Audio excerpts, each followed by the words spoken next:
Now we live in a pathetic condition. Even our existence is unfulfilled itself. So here's the question. Is it possible for us to lead the people to a better position?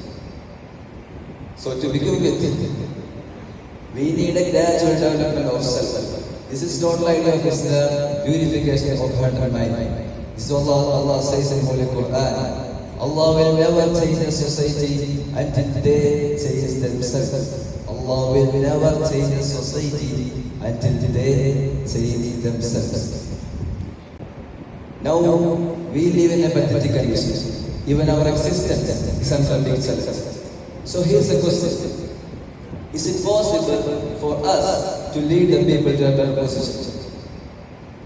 So to begin with, we need a gradual development of self. This is total idea of Islam, purification of heart and mind. This is Allah says in Holy Quran. Allah will never change a society until they change themselves. Allah will never change a society until they change themselves.